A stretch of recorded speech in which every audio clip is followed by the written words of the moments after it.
Mange tak. Jeg har været med til det her et par år efterhånden, og jeg har endnu ikke oplevet, at det har været nemt at finde ud af, hvem der skulle have prisen. Det håber jeg så heller ikke, det kommer til at blive, vil jeg sige, fordi det er trods alt et meget godt sundhedstegn. Det vi skal starte med, det er frivillig socialprisen, og jeg går lige herude. Jeg vil lige starte med at fortælle, hvad kriterierne er for at få den pris her. Jeg har vi nemlig beskrevet meget nøjsomt. Frivillig socialprisen, det hylder en frivillig forening, organisation eller gruppe, der har gjort en særlig indsats i det frivillige sociale arbejde. Det kan blandt andet være at have styrket trivsel og øget livskvaliteten for mennesker i en sårbar eller udsat situation. Det kan også være, at man har igangsat en ny aktivitet, der har fokus på nye målgrupper eller nye udfordringer. Det kan også være, at man har sat fokus på en overset problematik. Med den her pris, der følger 5.000 kroner med til det videre arbejde for det, man laver. Og det vi skal til nu, det er, at jeg skal åbne en kuvert. Ja, okay. Jeg kan ikke høre noget som helst.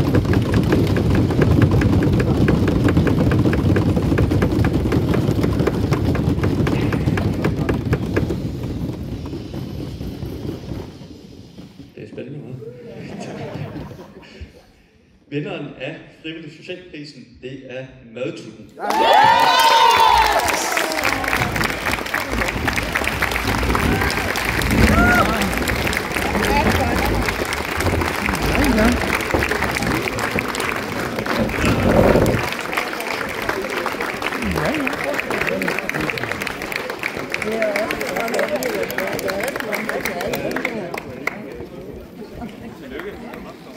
Kom ind her.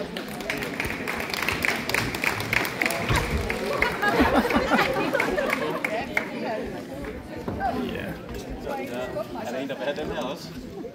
En af de, ja. Er der en af jer, der har lyst til det?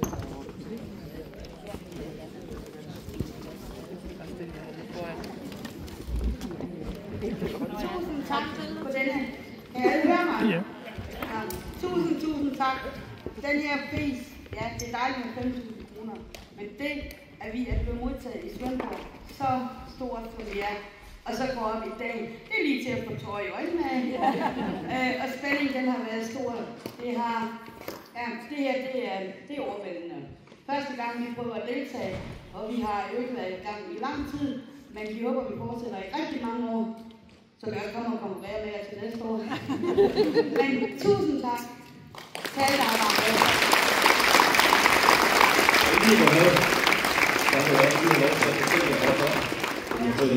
Der er også sådan indstillinger, det synes jeg også, I skal få lov til at høre. I lille uddrag af dem. I indstillingerne af Madtutten står der blandt andet: Madtutten skal have prisen for det kæmpe arbejde, der ikke alene rummer et miljøperspektiv, hvor madspil reduceres og ressourcerne udnyttes mere optimalt, men også bliver udsat af andre borgere en mulighed for at skabe et løft i hverdagen ved at aftage madvarer, der ellers ville blive smidt ud. Nogle andre skriver: alle frivillige at stille op igen og hjælpe med at bekæmpe madspil i Svendborg. De sørger for god atmosfære på det fremmøde og skaber god stemning, trods det kan være svære tider for mange. De møder de fremmøde med respekt og ligeværdighed, så mange af dem ellers ikke møder så ofte. Og Madtutten åbner officielt den 30. juni i år i et fint lokale på Byparken 45. Madtutten er allerede blevet en stor succes. En frivillig henter overskudsvarer fra en række lokale fødevarebutikker og holder maduddelinger 2 gange om ugen. Alle voksne kan komme og hente varer, og tanken er, at særligt mindre beløbet kan få suppleret deres sparsomme madbudget med gratis mad på Madtutten. Det synes jeg, det er